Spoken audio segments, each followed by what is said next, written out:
Olá, irmãos, tudo bem? Então, continuando, com o vídeo sobre o livro de Mateus, vamos falar sobre o grande mandamento 22:34.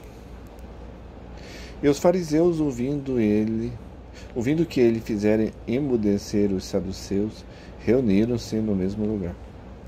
E um deles, doutor da lei, interrogou-o para o experimentar, dizendo: sempre experimentar, sempre queriam derrubar ele. Mestre, qual é o grande mandamento na lei?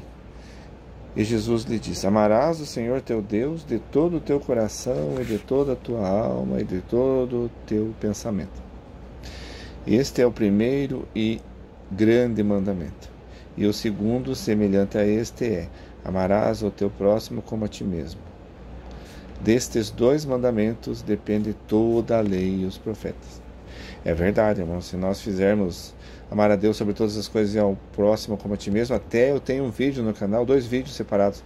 Um é o que é amar a Deus sobre todas as coisas, o que é amar a teu próximo como a ti mesmo.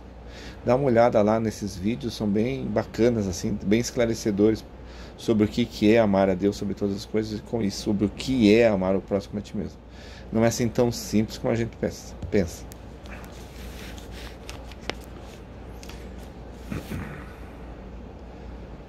É 22:41, Cristo, filho de Davi. E, estando reunidos os fariseus, interrogou-os Jesus, dizendo: quem pensais vós do Cristo? Que pensais vós do Cristo? De quem é filho? Eles disseram-lhe: de Davi. Disse-lhes ele: como é então que Davi em espírito lhe chama Senhor, dizendo: disse o Senhor ao meu Senhor: assenta-te à minha direita até que eu ponha os teus inimigos por cabelo de teus pés. Se Davi, pois, lhe chama Senhor, como é o seu filho? E ninguém podia responder-lhe uma palavra, nem desde aquele dia a outro mais alguém veio interrogá-lo, alguém interrogá-lo. Fala um filho de Davi, né? Se Jesus fosse nesse sentido filho de Davi, aí ele não seria filho de Deus, né? Criação de Deus, filho de Deus, né? Porque Deus criou Jesus, então Jesus é filho de Deus. Então ele não é filho de Davi, ele é filho de Deus. Por isso que ele fala aqui, né, que se Davi, quem pensasse que sou Cristo, daí disse-lhes: como então Davi em espírito lhe chama Senhor. Então como que Jesus vai falar Senhor a Davi, né? Se Davi não criou ninguém, Davi fez bastante coisa, mas pecou muito, fez muita coisa errada perante Deus, né? Perante os costumes das leis universais, não perante as leis não estamos nem falando sobre a lei do judaísmo, né? Não estamos nem falando sobre isso aí, não vou nem tocar nesse assunto, porque isso aí Jesus era contra isso, né? Jesus, agora é o 23, capítulo 23, entramos no capítulo 23. Jesus censura os escribas e os fariseus. Então falou Jesus à multidão e aos seus discípulos, dizendo: na cadeira de Moisés estão assentados os escribas e fariseus.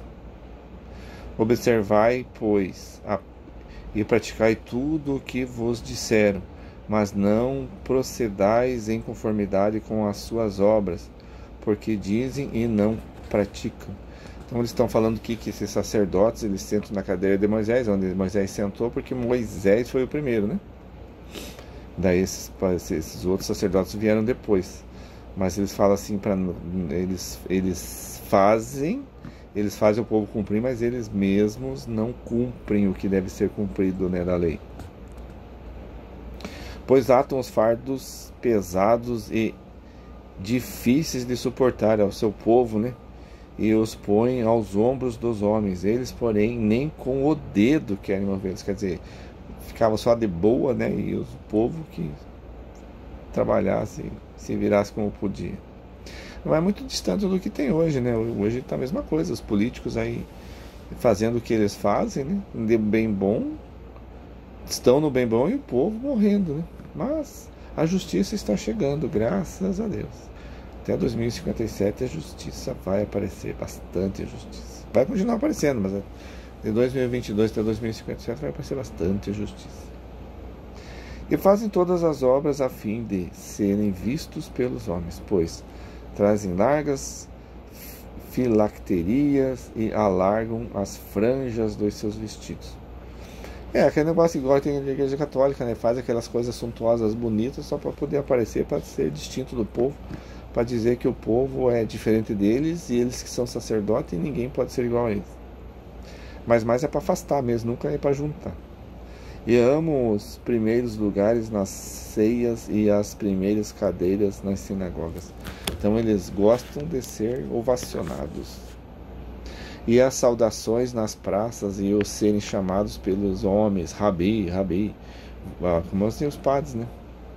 Os pastores, né? Vós, porém, não queirais ser chamados de Rabi, porque um só é o vosso mestre, é o Senhor, o Cristo, e todos vós sois irmãos.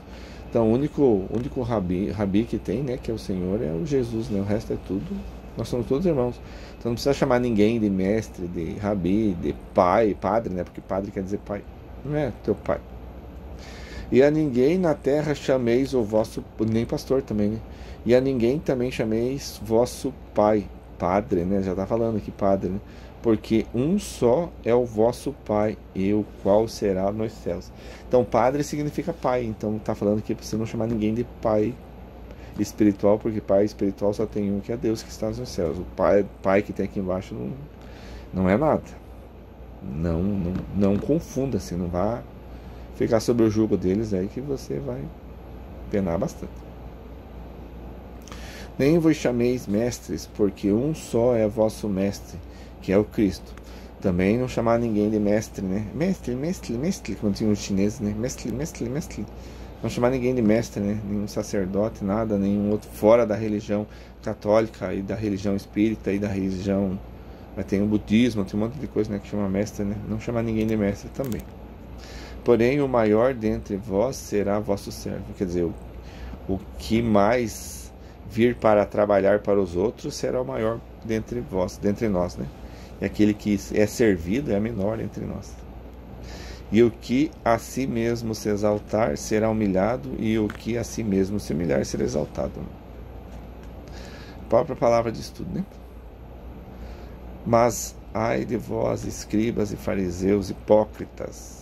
Como hoje, né? Ai de vós, né? Escribas e fariseus hipócritas. Pois que fechais aos homens o reino dos céus, e nem vós entrais, nem deixais entrar aos que estão entrando. Quer dizer, o pessoal fecha, fica perdido, fica naquele mundinho, né? Eles não entram nos céus, mas não deixam ninguém entrar. Quer dizer, as igrejas ficam só na Bíblia, fechada na Bíblia, ficam muitas vezes mentindo, colocando coisas erradas aqui na Bíblia mesmo.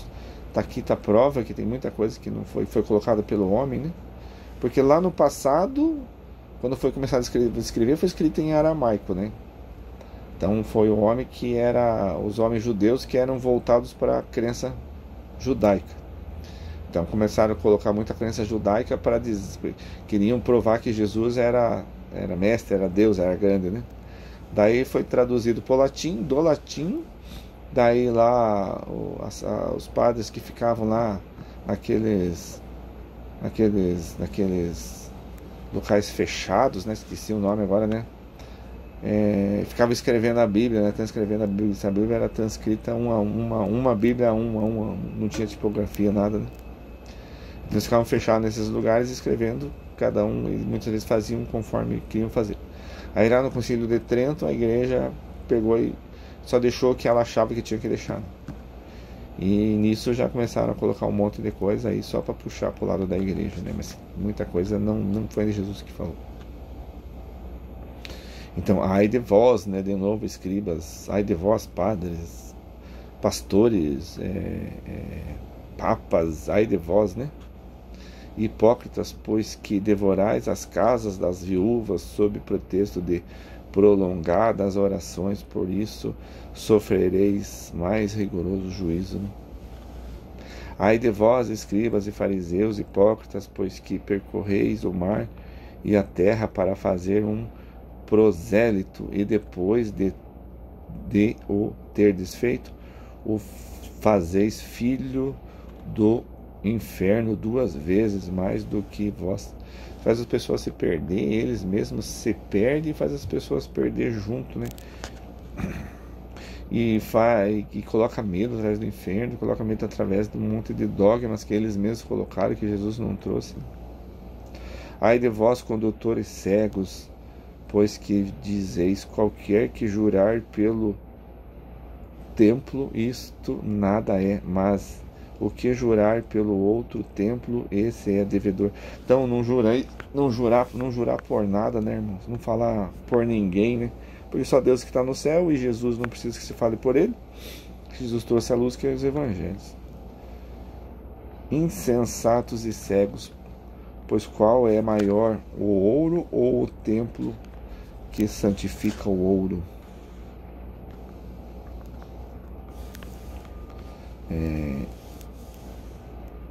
Esse o ouro ou o templo, né? Dá para nós falar sobre as coisas de Deus, né? O ouro é outra coisa de Deus, ou o templo. Só que eles ficam perdidos, né, no ouro, e o ouro também pode ser tido como as pessoas, né? São pedras preciosas perante Deus, né? Então eles querem dizer que o templo é maior do que as pessoas, o templo é maior do que Jesus, o templo é maior do que Deus. O que eles pregam, o que eles fazem é maior do que Deus, do que a espiritualidade, né? Aquilo que eles falam é lei, e Deus tem que ficar pequeno, porque se eles falar que não pode ser, não é. Então, bem complicado. E aquele que jurar pelo altar, isso nada é, mas aquele que jurar pela oferta que está sobre o altar, esse é devedor. Então, sabe aqueles que fazem sacrifício, aqueles que fazem oferenda, irmãos, pare de fazer sacrifício, pare de fazer oferenda, você está fazendo isso para demônios, irmão. Para com isso. Vai te levar para um umbral, vai levar para ser transmigrado do planeta Terra. Insensatos e cegos, pois qual é a maior oferta? Ou o altar que santifica, ou a oferta? Quer dizer, você pega o altar, pega a oferta. A oferta, novamente, são as pessoas, né? As orações, aquilo que se faz, né? Portanto, o que jurar pelo altar, jura por ele e por tudo o que sobre está. E o que jurar pelo templo, jura por ele e por aquilo que nele habita. E o que jurar pelo céu, jura pelo trono de Deus e por aqueles que está sentado nele. Quer dizer, aqueles que fizerem as coisas por Deus, né, está dentro das coisas de Deus, né? Vai ser santificado. Aquele que não está. Ai de vós, escribas e fariseus hipócritas, pois que dizimais a hortelã, o endro e o cominho, e desprezais o mais importante da lei, o juízo, a misericórdia, e não omitir aquelas. É o juízo final, né? A misericórdia com as pessoas, né? A fé também. A fé é um firme fundamento daqueles que não viram e creram. Condutores cegos, que coais um mosquito e engolis um camelo. Quer dizer, vai falar falam de coisas que podem fazer, que são pequenas, e as coisas grandes que podiam levar para o céu, eles omitem, né? Ai de vós, escribas e fariseus hipócritas, pois que limpais o exterior do copo e do prato, mas o interior está cheio de rapina e de iniquidade. Então limpam o exterior das suas vestes bonitas, cidades bonitas, igrejas bonitas, né? Tudo bonito, pátio, estacionamento bonito, mas eles mesmos estão podres, sujos, né? Com a praga que consome, né? O pecado, a concupiscência, a maledicência, querem ter poder, querem ter dinheiro, querem dormir bem, querem comer bem, querem fazer um monte de coisa, querem que o jugo fique só para os pequenos, mas eles mesmos não fazem o que eles falam. Fariseu, cego, limpa primeiro o interior do teu corpo e o prato, para que também o exterior fique limpo. Aqueles que pregam o evangelho, irmãos, vivam do evangelho. Limpe internamente, faça as coisas certas, pare de fazer as coisas erradas. Ai de vós, escribas e fariseus hipócritas, pois que sois semelhantes aos sepulcros caiados, que por fora realmente parecem formosos, mas o interior está cheio de ossos e de morte e de toda a imundícia. Tem aquelas igrejas suntuosas, mas por dentro é só mentira, é só concupiscência, é só avareza, né? Assim também vós, exteriormente pareceis justos aos homens, mas interiormente estáis cheios de hipocrisia. Então, dentro do que você prega, dentro das igrejas, dentro desses lugares, e as pessoas que estão lá dentro também, né? Ai de vós, escribas e fariseus hipócritas, pois que edificais os sepulcros dos profetas e adornais os monumentos dos judeus, dos justos. Quer dizer, falam bonito daqueles que foram, falam bonito daqueles que eles não podem fazer mais nada, né? Talvez até aumente daqueles que já foram, dizem que era uma pessoa boa, sendo que não era, e das pessoas vivas que poderiam fazer alguma coisa, não estão nem aí, né? Falam dos justos que morreram, os justos que estão vivos que poderiam fazer, não fazem nada. E dizeis, se existíssemos no tempo de nossos pais, nunca nos associaríamos com eles para derramar o sangue dos profetas. É mentira, porque como tem a reencarnação, né, com certeza viveram, derramam e continuam derramando. Isso aconteceu no passado, aconteceu no tempo de Noé, aconteceu no tempo de Moisés, aconteceu no tempo de Jesus, aconteceu no tempo dos faraós da Akenaton. Acontece hoje do mesmo jeito. O mundo não muda, as pessoas não mudam, não estão nem aí com as coisas de Deus, nem aí para as coisas de Deus. Assim vós mesmos testificais que sois filhos dos que mataram os profetas, porque querem dizer que não fizeram, mas pela reencarnação foi eles mesmos que fizeram. Enchei vós, pois, a medida dos vossos pais, porque veja bem, você viveu naquela época, né? Você viveu naquela época, então quer dizer que você mesmo fez. Nós estamos aqui na Terra desde 12 mil anos. Há 12 mil anos, vai estar acabando agora, fazendo 12 mil anos desde a extinção da Atlântida. Nós estamos aqui na Terra. Está acabando esse prazo. O joio vai ser separado do trigo, irmãos. Está acabando. O Apocalipse está aí, está aí. Não está à porta, ele já está. Nós estamos no Apocalipse. Serpentes, raça de víbora, como escapareis da condenação do inferno? Não vão escapar, irmãos. Os ruins vão todos para o inferno. E eu também, né? Se eu não fizer a minha parte, eu também vou. E você também que está assistindo, se não fizer a tua parte, vai reformar, isso também vai. Portanto, vamos fugir disso, né? Portanto, eis que se eu vos envio profetas, sábios e escribas, e a uns deles matareis e crucificareis, e a outros deles açoitareis nas vossas sinagogas e os perseguireis nas cidades e em cidades. E realmente aconteceu, né? Matar e perseguir e crucificar. Para que sobre vós caia todo o sangue justo que foi derramado sobre a terra, desde o sangue de Abel, o justo, até o sangue de Zacarias, filho de Baraquias, que matastes entre o santuário e o altar. Em verdade vos digo que todas estas coisas hão de vir sobre esta geração. Jerusalém, Jerusalém, que matas os profetas e apedrejas os que te são enviados, quantas vezes quis eu ajuntar os teus filhos como a galinha junta os seus pintos debaixo das asas, e tu não quisestes. Então, assim como aconteceu lá em Jerusalém, aconteceu no passado e está acontecendo hoje, né? Porque nós somos a encarnação daquele povo lá. Eis que a vossa casa vai ficar-vos deserta, porque eu vos digo que desde agora me não vereis mais, até que digais, bendito que vem em nome do Senhor. Não vão ver mais, morreram, né? Reencarnaram, morreram, reencarnaram, estão hoje, né? Em algum lugar por aí, no mundo. Tem muitos daquela época que estão reencarnados hoje, né? Então é bem complicado essa vida, né? Então a casa vai ficar vazia, você vai ficar tua casa, né? Teu coração onde habita, né? Teu espírito vai ficar seco, não vai ter nada, né, irmão? Você não tem nada para entregar. Você veio de lá e era para fazer boas coisas, era para dar bons frutos, mas os seus frutos são amargos, são ruins, né? Você não tem nada para entregar, você não tem nada para levar.